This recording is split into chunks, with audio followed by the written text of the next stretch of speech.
All right. Well, thank you, everyone, for being patient. First and foremost, as Kelly mentioned, I definitely want to say thank you and appreciate everyone for all their time and sweat equity into their investing their valuable time, which is times a commodity that we always can't get back, and that we definitely want to appreciate. So I appreciate everyone who volunteers, who's very committed to moving this work forward for our state, for our communities, for our localities. And so thank you from OWS and from myself directly.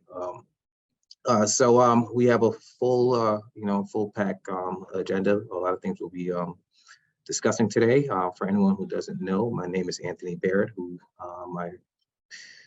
the Diversity, Equity, Inclusion, and Accessibility for the Office of Workforce Strategy. We also have introduced Jay Williams. We have Sydney here. I believe Monette was not able to make it, who serves as the chairs and co-chairs for our Diversity, Equity, Inclusion, and Accessibility work. So I'll transition over to Jay to take it from there. Good afternoon, Anthony. Thank you, Anthony, and good afternoon to everyone. I just, again, briefly echo the sentiments that have been expressed by Anthony and Kelly. I hope that you all had an enjoyable Thanksgiving, and as we get into this time of the year, that however you celebrate, that you would do so with family, friends, and loved ones. Again, thank you, as has already been said, for your efforts on this, your time and energy and your thought leadership and partnership. So being that we have a full agenda, I'll turn this back over to the staff, but I will add that in going through the agenda, we would ask people to be succinct and mindful of the fact that there is a lot to cover. So maybe just hitting the highlights, so we can move through and have opportunities for questions or observations. And if you would also be succinct with your questions or observations, we want participation, and we want people not to feel that they're just sort of sitting on, as we've heard, endless Zooms being talked to, but instead feel the opportunity to engage. And in doing that and being succinct about it, we can not only get through the agenda, but perhaps even get done a little bit early. So I will do my best to follow those guidelines or my own guidance, and hope that we would all try our best to do the same. So with that being said, we're going to start with the committee charter presentations. We'll just go in the order that they are presented here, again, with time for questions and answers at the end of the session, and then really just turn it over to Anthony and staff to kind of walk us through the balance of the agenda. So thanks all. All right, thank you, Jay. So I think the next part is as we go through all the committees, and just to kind of think of where are we now, and what do we hope to accomplish in 2023? Because I think that we've done a lot of phenomenal work. Everyone's transitioned to working groups, but we know as we're moving into 2023, what do we hope to accomplish? So I think this, as we every committee gets a chance just to speak, just spend some time just to touch on it briefly so we can move along. And if anyone has questions, please drop it in the chat. We'll monitor, we'll be able to answer questions, because we do want it to be more interactive and engaging too as well. So let's start with the youth committee. First one that came to my mind.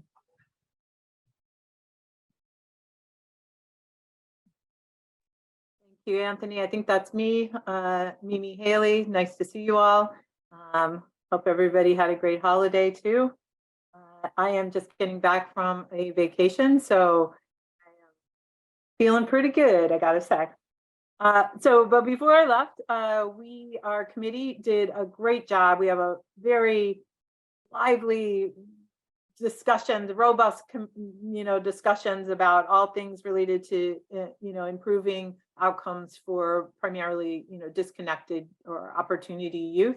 And so we really wanted to craft some immediate recommendations to, move forward with those, while we're also working on kind of longer term, more comprehensive recommendations as well. So the committee got together. Many thanks to all of you who are on here today that worked on this and got this done. We put together some pretty targeted asks that have to do with really expanding opportunities for all youth that are disconnected, in terms of youth, more comprehensive investments in both summer and year-round youth employment programs. If we have what's estimated 40,000 and this was, a prior estimate, 40,000 disconnected youth. Then, and we have slots for about 1,000 youth. We've got a long way to go, right? To really meet the needs of our these disengaged youth populations. So that was top of the list. And we also have a recognition, a very strong recognition that it would be really helpful to have more interdisciplinary kind of systems in place so that there is no wrong door for any youth. If they show up at a program, they're not going to be turned away because of eligibility or they're not the right fit for a program, that there is going to be connections that are made and warm handoffs that are made for those young people, and that that it will be worked in terms of both investments and systems creation for youth navigator type system across the state, so that I've done work in the past in Connecticut working with young people, and what we have heard over and over again is that they just want one person that they have to talk to about what's going on with them and how they need help, rather than having to talk to 10 different people. So having that kind of approach, I think, would be extraordinary to really develop that in the state and provide that funding for pilot communities to start building that locally, but also expanding that to statewide.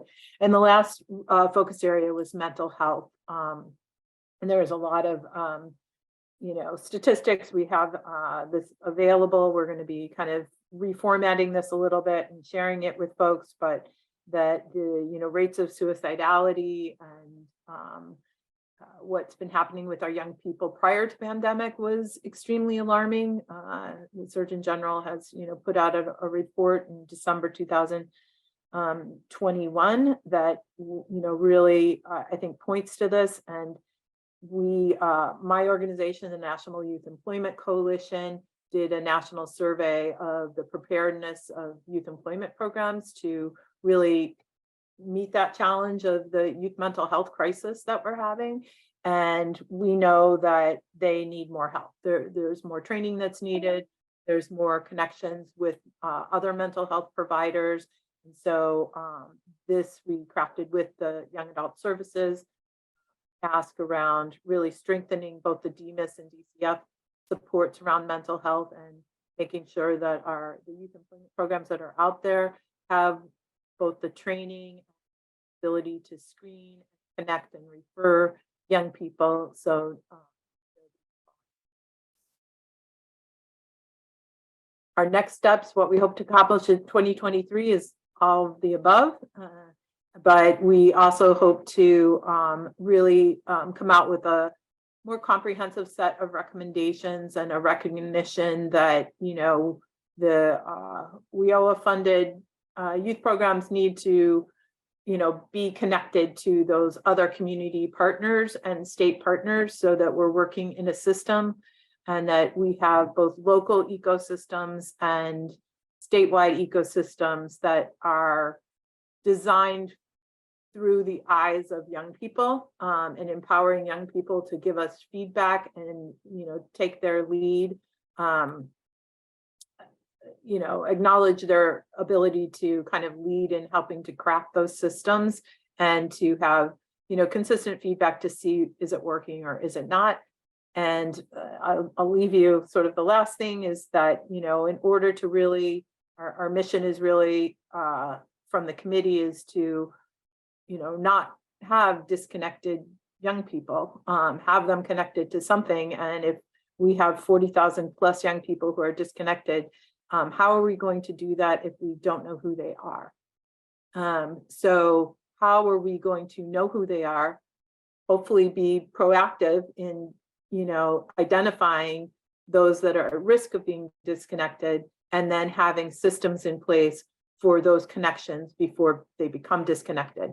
Once they're disconnected, we can still know who they are, and our communities and our cities and our towns will know who they are and be able to reach out and have systems that are accessible that work to help them. All right. Thank you, Mimi. see any questions in the chat. Next, we'll go to our BIPOC.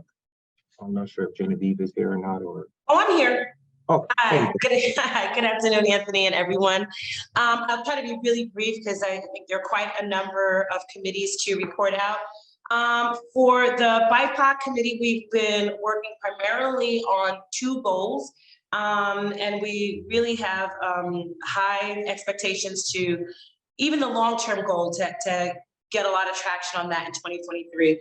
Regarding our short-term goals, it was really, we went back and forth quite a bit on reaching out to their regional partner sectorships and really getting a full understanding of what were the, almost something of a survey to get a clear understanding of what are the needs that job seekers are looking for, particularly BIPOC job seekers, and what are the ways that employers and working with the regional sector partners, what are the ways that they can accommodate some of those needs? Where do we bridge the gap between what BIPOC community is experiencing and what is happening in each of the different sectors, and if there's a way to bridge that? And so that's work that's been happening on the short-term goal.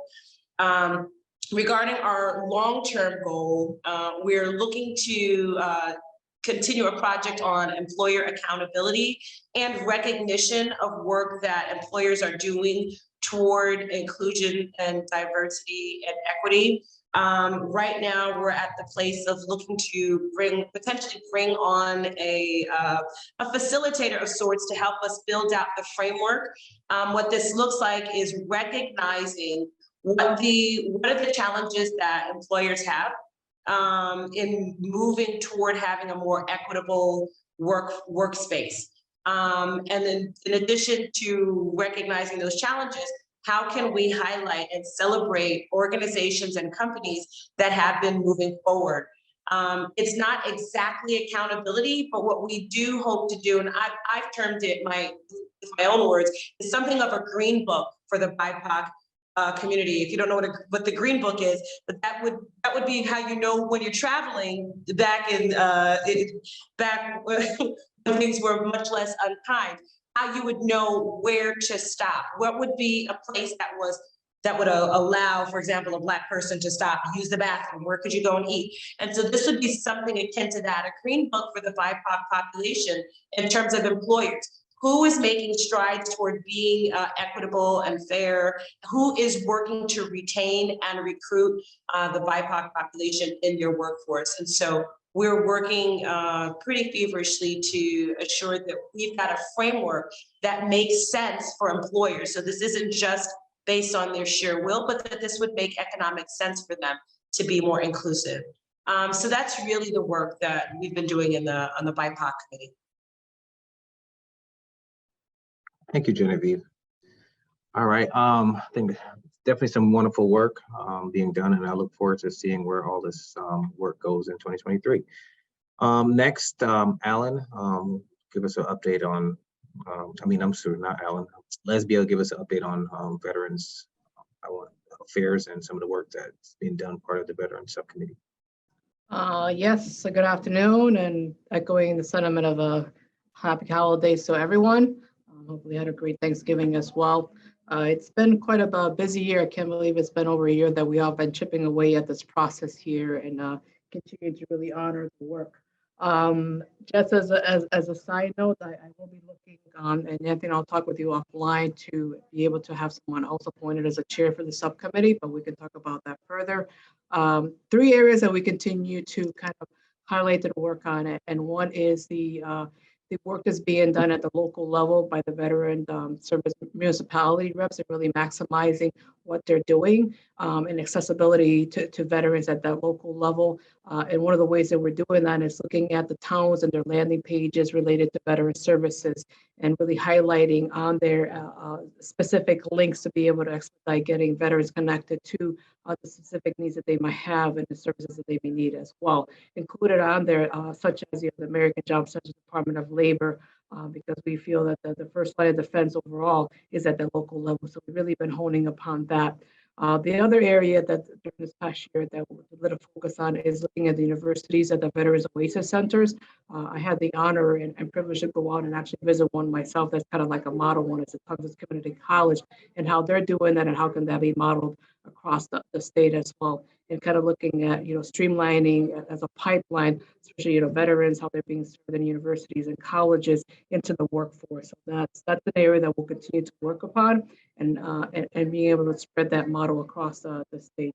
And one of the challenges there is the OSA centers and the funding that some have and some do not have, but that there's still is a mandate out there in the state. So kind of tying up with what's actually in statute and with actually was the work that's being done. So that's an area that needs continued work. And the last piece is that with the recent arrests that were granted into various communities and the regional alignment, especially looking at the eastern side of it with electric boat, and then how can we, integrate ourselves and then maximizing the, veteran opportunities to be able to get them into those career sets that are mirror regarding some of the military experiences and those job experiences that can be inclusive into those opportunities into the civilian sector as well. And along with all that is the actual the marketing piece and using the current platforms of having information put out there for our veterans of the services that are available from the federal side, state side, and the local side. So I think that's one area of work that we need to continue to work on as well, and looking at maximizing also the inclusion of the state agencies and efforts that are being made across the board, so that there's a synchronization of effort there as well. Thank you. All right, thank you. Next, we'll have Alan provide an update for persons with disability. Good afternoon, everybody. And I too wish everybody happy holidays and hope everybody had a healthy and happy Thanksgiving. One of the immediate issues that we've been able to put together and set up a task force for is to go out and to check the American Job Centers, to go into this job center, make sure that the center itself is accessible for people with disabilities, that the people in the job center understand how to use the technology and set it up for people. And so that's ongoing now. The group plans to visit every job center in the state. There were a couple other issues that we thought were bigger issues, but we don't know if the disability community, if these are just ours, or if we share that with other communities, and maybe we should be putting together a multi-tier task force. One, as we heard with the youth, about no wrong door. We'd like to see people be able to show up and be guided to the right area the same way as the youth population. And I don't think it's just disability and youth. I think this goes across the whole platform of DEI of our groups. The second one is the benefits cliff. The benefits that you might lose that you really need if you try to return back to work. And I think that, again, is a problem much larger than just in the disability community. So we look forward to working on our other projects going forward. I think these two should be looked at across all of our communities, and thank you for your time. All right, thank you, Ellen. And just to share, yeah, the 2Gen is actually taking some work and some look at the benefit cliff. And I know one of the AJCs were looking at how to utilize the benefit cliff calculator to make sure that it's not just a cliff, but more so just an off ramp and a gradual step down.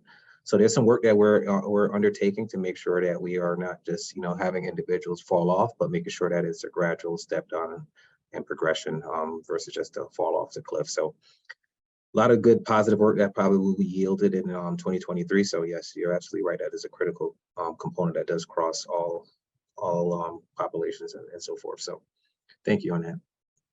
And next we'll have Earl that would probably give an update on reentry population. Hello, everyone. Good afternoon. Just some slight updates with the reentry. I actually recently have been able to meet with DOC and DMV as they're working on the legislation that came out for providing CDL instruction to individuals that are currently incarcerated, and that Public Act number 22-10. So they're working feverishly on getting that off the ground by the beginning of January. One of the concerns I did have, though, and I know this particular legislation was written that way, is that it's not necessarily a funded mandate, and that was, I think, one of the reasons it was able to pass the way it was. But it does need to be reviewed to shore up some funding for that. They're also working on getting the vocational village up and running. That's roughly $20 million funding the vocational village to provide vocational skills to individuals that are currently incarcerated. On the post-release or release side of individuals that are justice impacted, I did meet with one of the folks from Career Connect. I know there's going to be a display of the portal and everything, but one of the things I did talk with them about, and I have to follow up on, is seeing that I don't think there's currently a mechanism that would, when an individual is using those portals or a lot of this new stuff that's coming out based on this funding, there's not necessarily a mechanism to track individuals that have been formerly incarcerated or justice impacted to see how these things are impacting that particular population and being able to track and follow them. So that's one of the things we have concern about. And then also we want to leverage the onboarding of the clean slate legislation, where a lot of individuals who have had obstacles thrown their way because of their past criminal history, they're going to get automatic erasures. So we want to make sure that we're connecting with those individuals that come up and are eligible for that clean slate legislation and getting them connected to all this stuff that's coming out, like Career Connect and the different awardees that are going to be offering opportunities for employment and expansion in healthcare. And we also have been working on an employee handbook or toolkit for employers so that they can better assess how to gauge the talent and work with individuals that have been justice impacted. So more to come on that. We've been partnering with Central Connecticut State University and possibly CBIA on that as well. And those are the updates that I have. Thank you. Thank you, Earl, and thank you everyone for providing that update. Wonderful work happening, and I as Efra mentioned, just definitely looking forward to building upon the momentum that we created in 2022.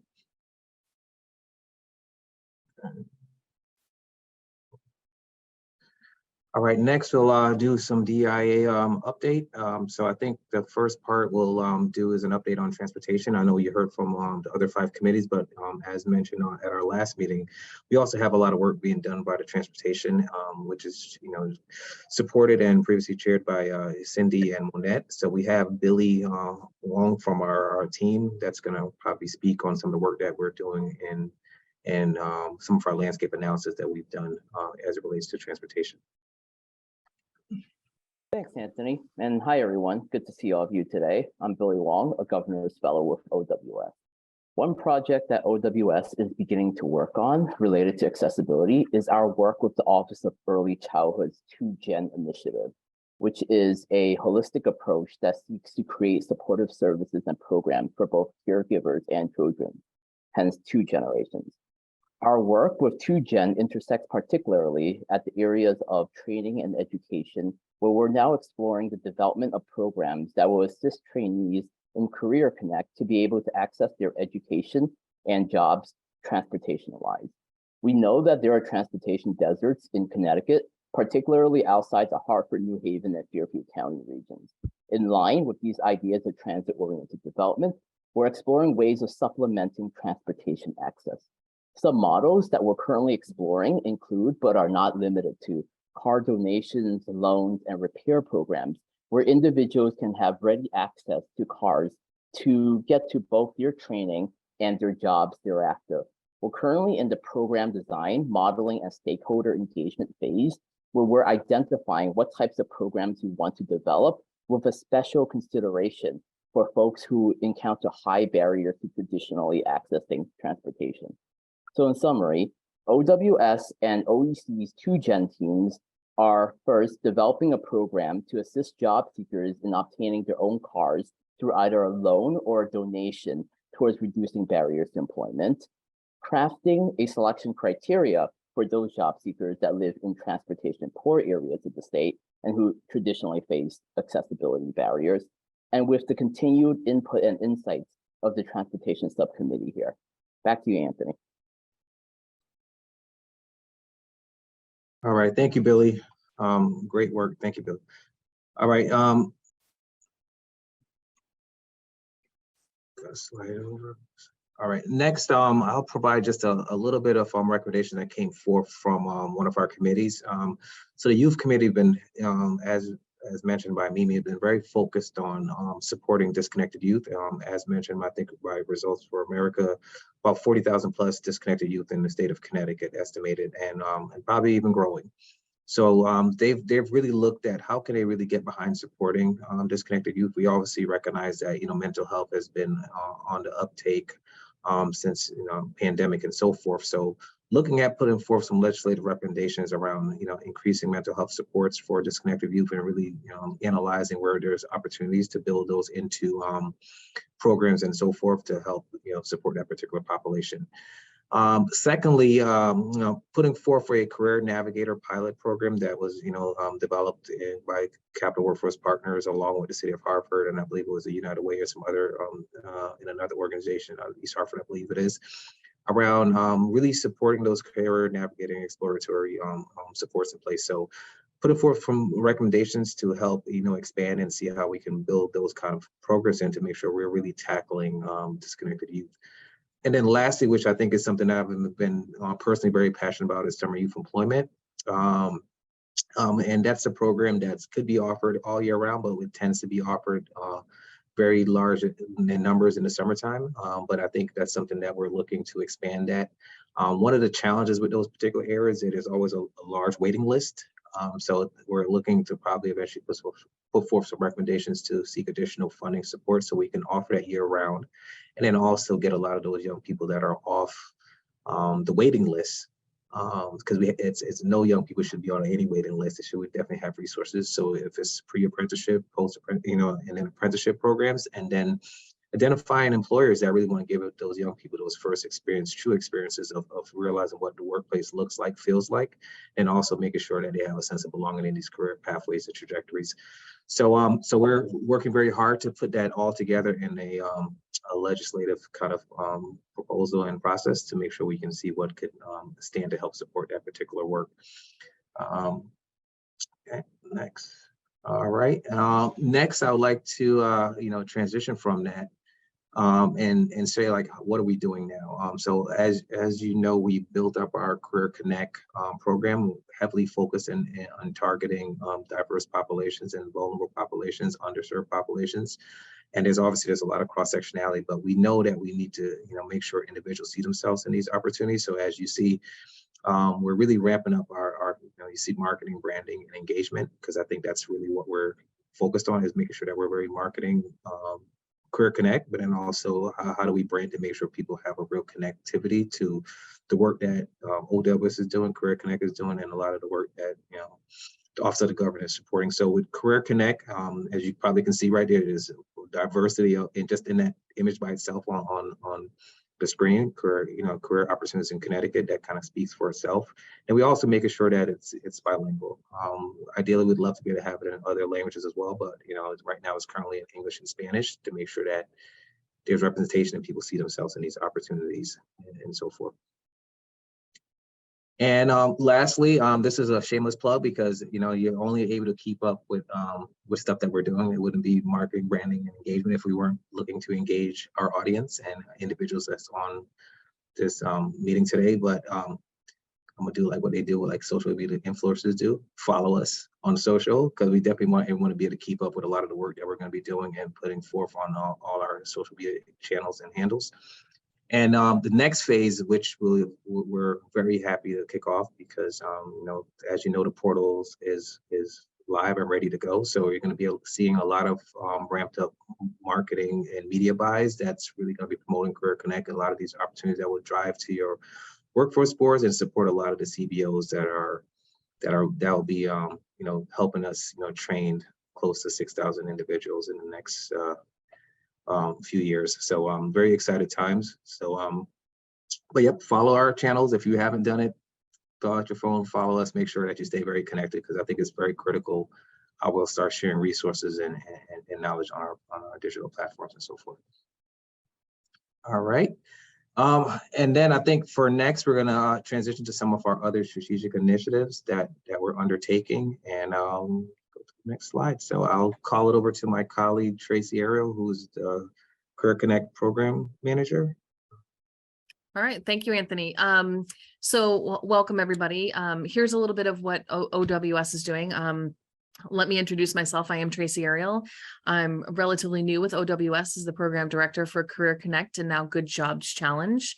We've brought in $90 million into OWS to send out to you to build training, short-term training programs and employer regional sector partnerships, so that we are identifying pathways that are working for the employers in the state. So let's start with Career Connect. We have developed a statewide recruitment and assessment portal. It is a one-stop shopping for job seekers to go into this portal and sign themselves up. They can input their information like their resume or previous work experience, and it will direct them to job opportunities and training opportunities, and it will also connect them with a case manager. I put the link in the chat, but if you, Anthony, do I have the ability to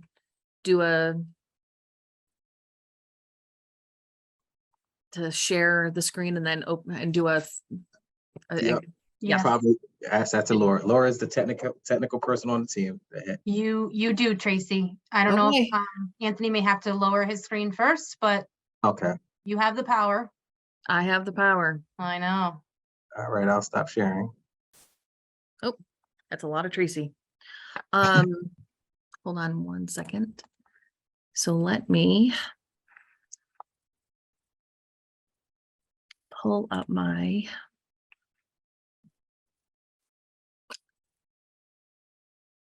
I really was prepared for this, I swear. Okay, here we go.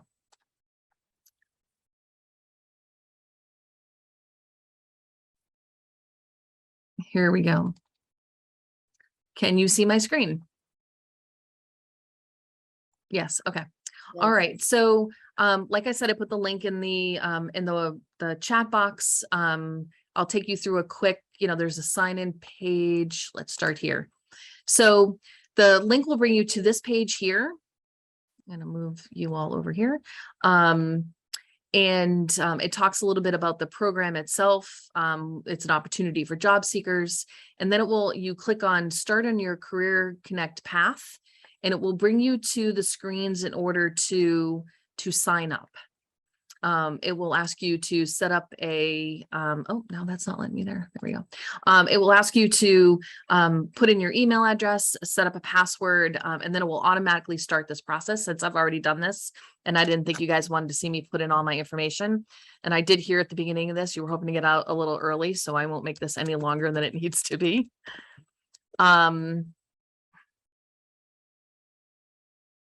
You put in your information. And then it brings you to a screen that tells you it's your next steps to your roadmap.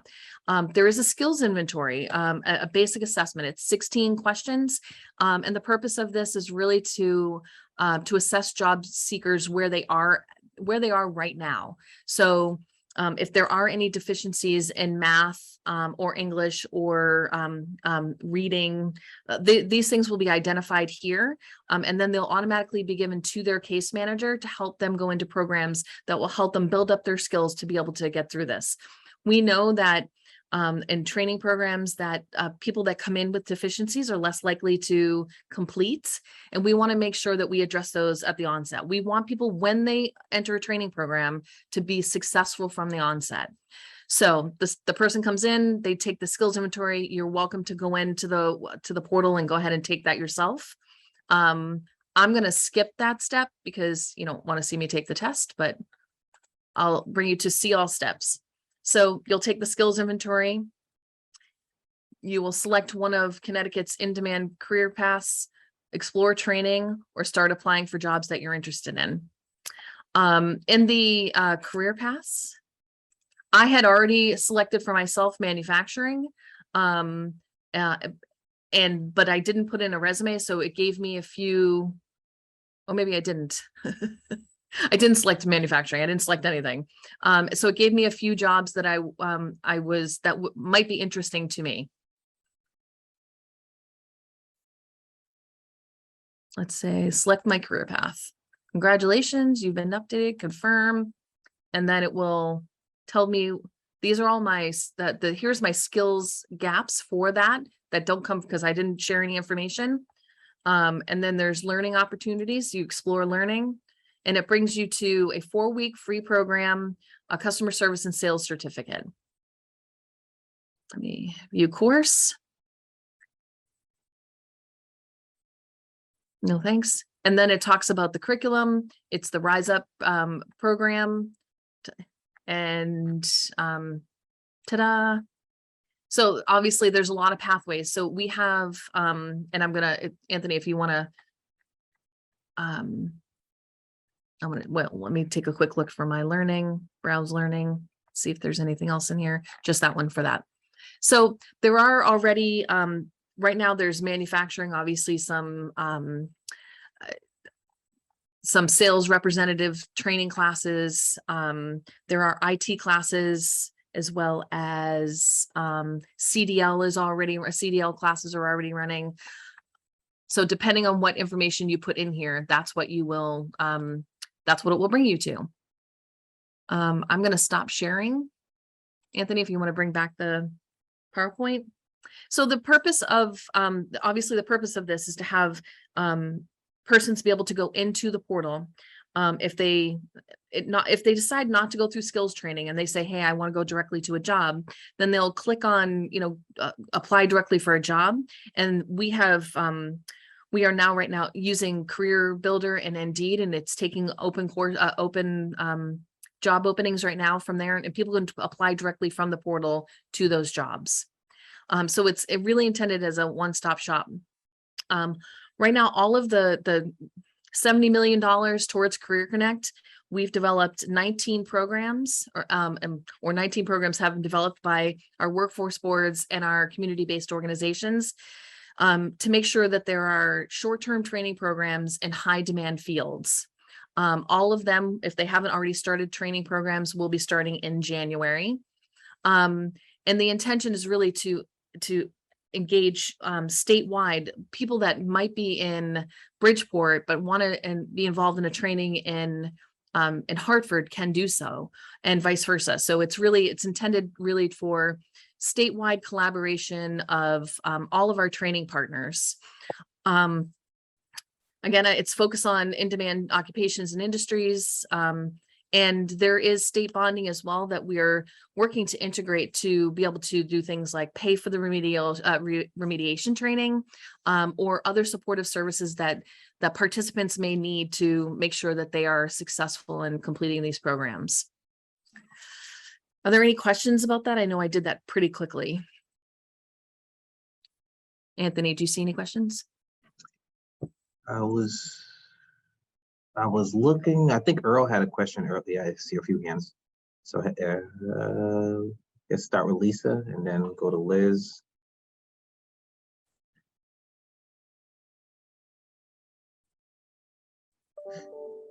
Sorry, I was trying to lower my hand and unmute at the same time. I guess you can't do both at once. Trying to multitask.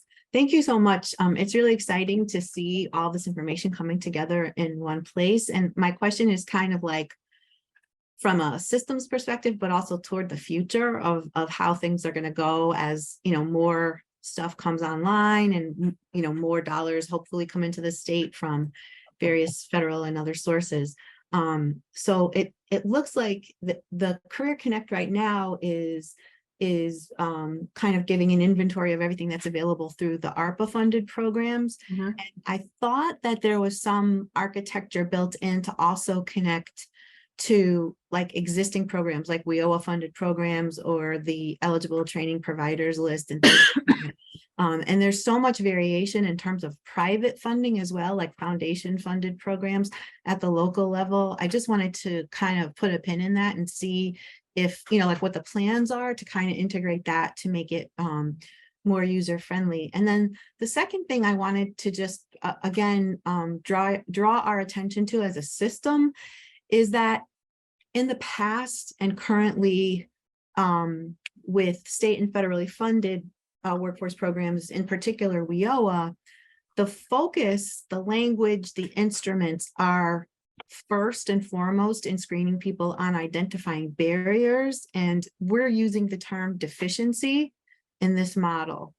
And I wanted to draw our attention to that because I have concerns about equity and accessibility when labeling people with that, and also the actual work that represents in terms of the lack of drawing a resource map or engaging people in identifying their own strengths and assets rather than deficits. So I'm not sure if I'm making myself entirely clear, but so there's like one is a systems issue and one is just kind of a perfunctory, how is the architecture building out? But I think the systems issue really gets to what the orientation of the workforce system has historically been. And the exciting part about Career Connect is that we have an opportunity to do it differently and to focus on assets. So thank you. I'm happy to take Kelly, I was gonna like Kelly, if you want to address. Yeah. Yep. Yeah, you make some really great points, Lisa.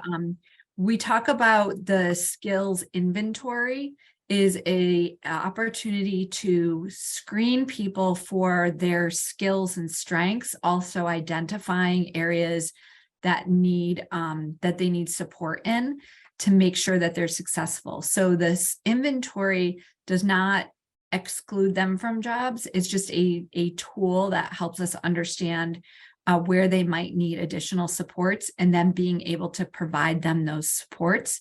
So we did talk about it as a skills, a common assessment, and then we changed the vocabulary to a skills inventory because there's different things that people are assessed on that give us an understanding of kind of where their strengths are. But in the portal, there's a spot where you start that you tell the portal about yourself. And you can upload, you could scan in a resume, or you could just type in your job experiences, or you can go to this big skills inventory kind of repository, and you can say, I have these skills. And even if you put in like a job resume or a different occupations that you've had, and it will extract out what those kind of key skills are for you. You can continue to add to that. You can be like, oh, you missed these things. So when it starts to then say, what types of jobs would I be qualified for or kind of fit within my skills? It will bring up all the different jobs within different industries if you don't select a specific industry. So it's not pigeonholing you to say you only are in these jobs. And then you have an opportunity to look at all of the different opportunities that are funded through Career Connect. But to your point, over time, we want to make sure that we're building this out more comprehensively to include all the different types of training programs.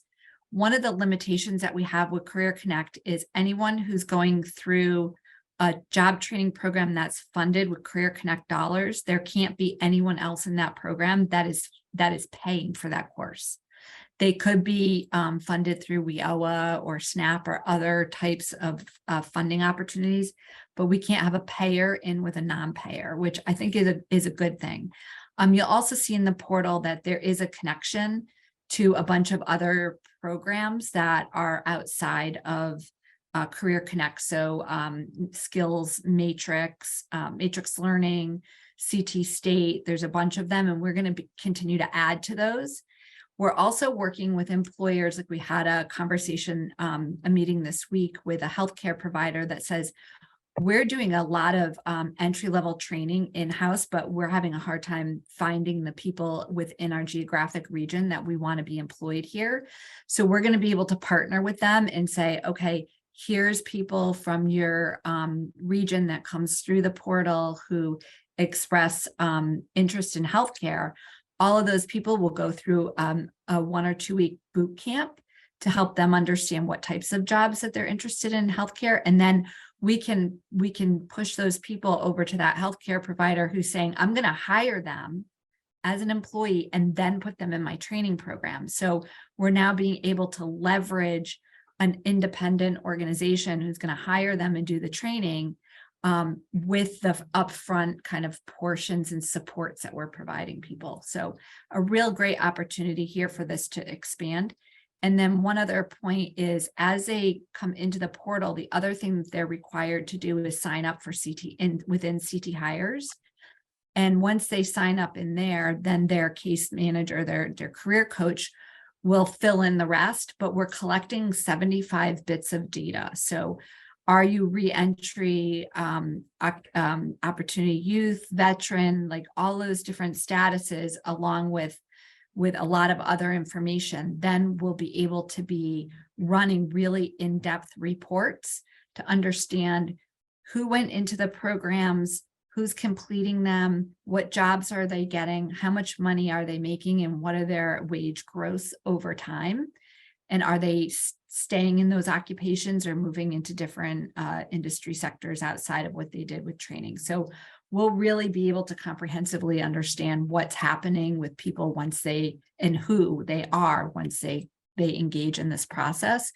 So the goal here is that this is that connectivity in that foundational format with a front door, and that this portal and the way that we're connecting this work will live beyond these ARPA dollars and will become the standard that we can grow.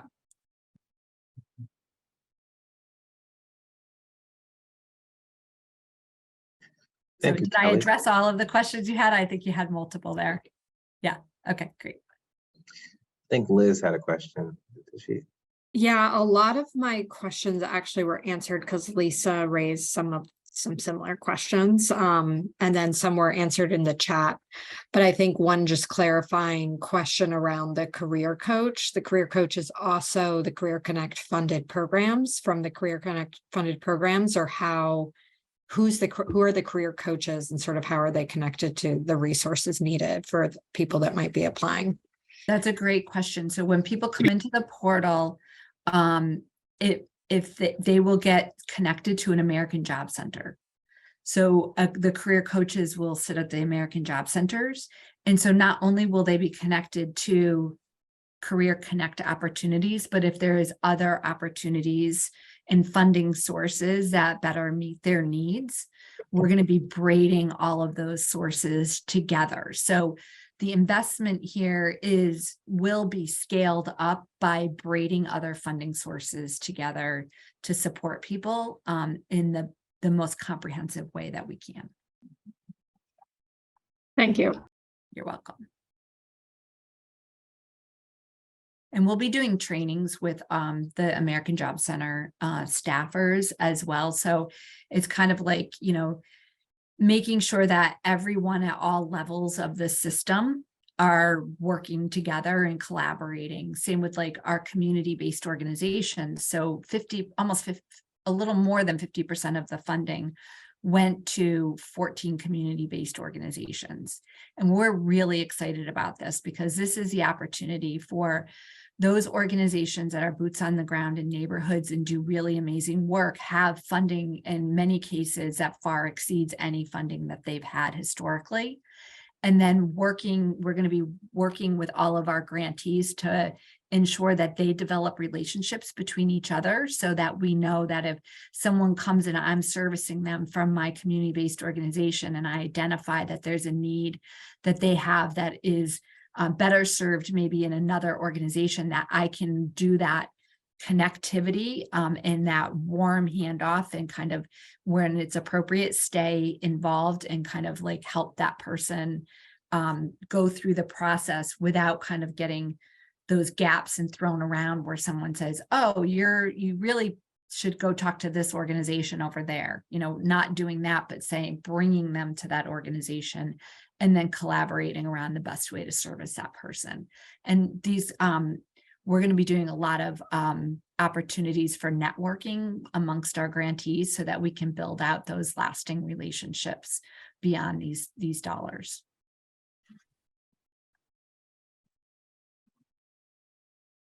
All right. Thank you, Kelly. Any other questions before we transition? Okay. Next up, I'm going to invite my colleague Taylor Spurlock to discuss another initiative that our office is very proud of, which is Connecticut Health Horizon. Taylor? Thanks, Anthony. Hi, everyone. Taylor Spurlock, Governor's Fellow, working with the Office of Workforce Strategy.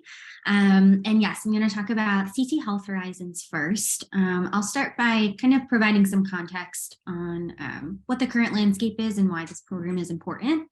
So there's an impending workforce crisis in the nursing and social work fields right now, which are the positions that provide the majority of clinical and behavioral health care. Additionally, the nursing field is aging, burning out, and not representative of our population. 43% of practicing nurses are above 50 years old, and over 50% of registered nurses are white. And finally, there's a constraint on the capacity to train nurses. In 2020, there were almost 12,000 qualified applicants who applied to nursing schools for only 3,000 available seats.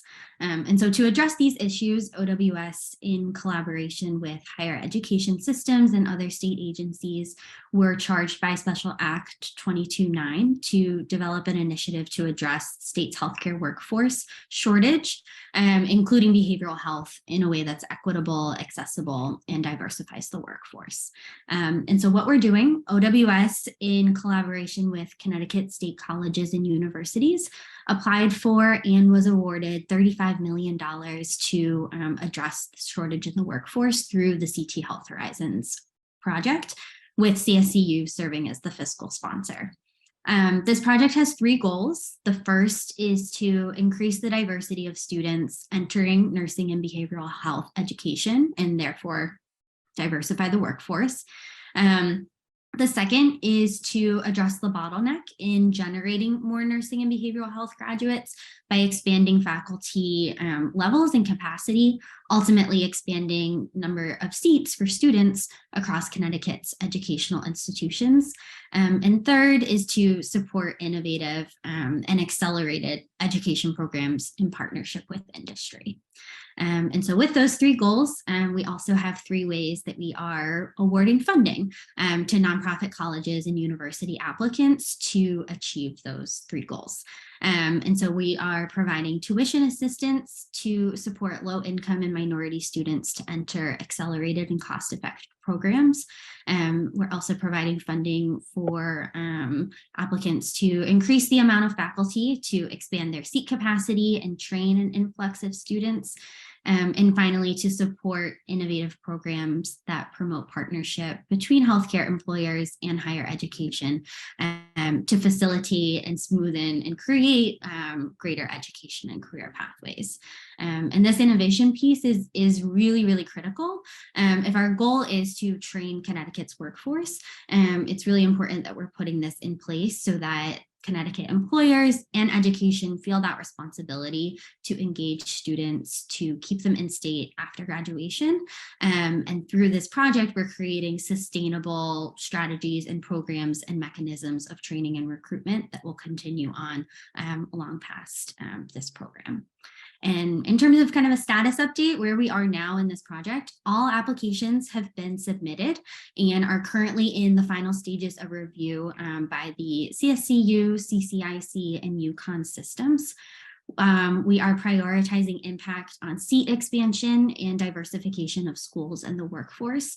And we're planning to release funding decisions in the upcoming weeks so that funding can be released and programs can begin in late January, early February of next year. And so that's Health Horizons. Anthony, if you want to go to the next slide, I can also give an update on the Tech Talent Accelerator as well. Yeah, let me see if there's any. Thank you, Taylor. Great job. Let me see if there's any questions. Will any students be used to assist and support students once they get into programs, as some may be coming from a place of disadvantage, primary learning institutions, and not have all the arsenal to succeed? Yeah, that's a great question, Cheryl. Yeah, that's exactly it. So the funding that students are receiving is once they are in the programs. So the funding is going directly to higher education schools. So the applicants were schools, and then they will be dispersing the tuition through their processes. And that was part of their application to students who either meet the eligibility thresholds for Pell Grants and or live in Alliance school districts. And so that's how the students will access the funding. I hope that answered your question.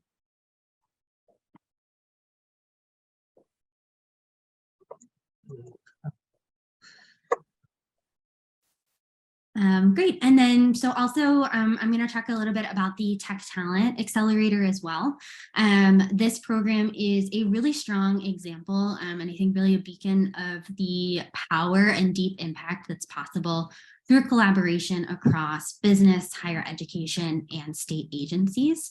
So a business and industry audit found that there was an emerging need for skills and talent in a number of high demand tech areas. These include cybersecurity, virtual modeling, software development, and digital analytics. And in order to address these gaps, 7 new technology education programs were created in partnership with business and industry. These programs all utilize or most utilize the existing and growing infrastructure of regional sector partnerships across the state in order to create processes by which higher education systems and business can effectively partner together to train the next generation of Connecticut's workforce with in-demand skills.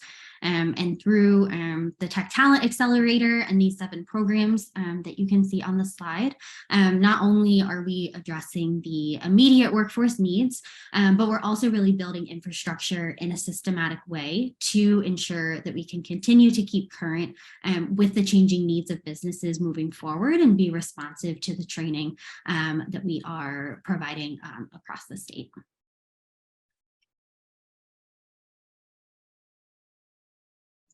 Thank you, Taylor.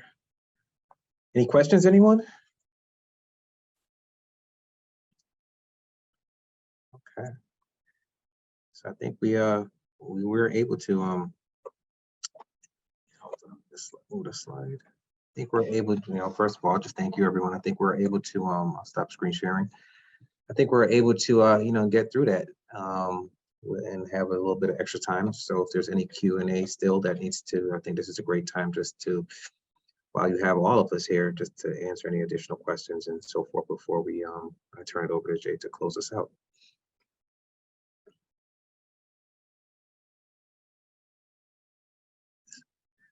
Okay, this is great. All right, that means we did our job. We answered a lot of questions.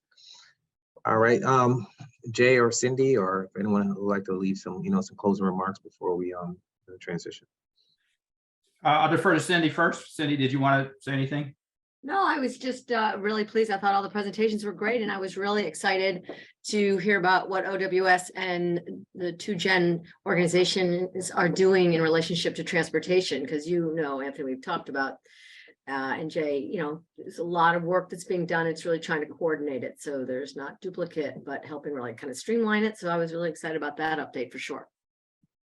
And I just want to really, echo Cindy's comments and commend the staff. I've had the opportunity over the many years to see a handful of these career platforms, and obviously as technology has evolved, so the platforms, but just the concept, this, in my view, is probably without question the most impressive. And I know there's still work to be done.